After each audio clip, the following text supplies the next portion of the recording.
সেটাও পাইয়ে দিতে পারে। স্বর্গের সম্পত্তি পারিজাত ভগবান দিয়েছিলেন। ভগবানের মহিমা এতটুকু সীমা। ব্যাস, এবারে গুরুদেবের মহিমা বলছেন, প্রয়োচ্ছাতি গুরুপ্রীত বৈকুণ্ঠম জগদুর্লভম। গুরুপাদ পদ্ম যদি কারো সেবায় প্রসন্ন হন, কি ফল পাবেন? বলছেন যোগীর যে দুর্লভ ভগবানের অপ্রাকৃত চিন্ময় নাম, সেটা পাইয়ে দিতে পারে।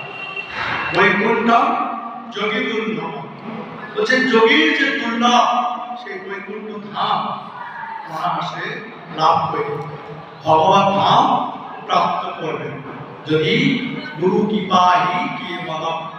গুরুপাদ পদ্মে রহে যার কৃষ্ণা ভক্তি, জগৎ কারিতে ধরে মহাশক্তি।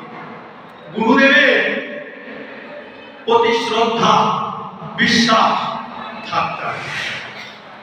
গুরু নিন্দা কানে শোনা যায়, এটাই হল গুরু নিষ্ঠা।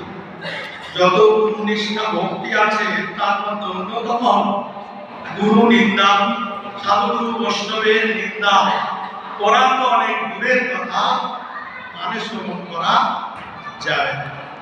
গুরুদেব বলতে কোনদিন কারো নিন্দা মন্দ করবে না, নিন্দা কানে শুনবে না, হরিনাম করবে। অপরাধ শূন্য হয়ে হরিনাম করবে।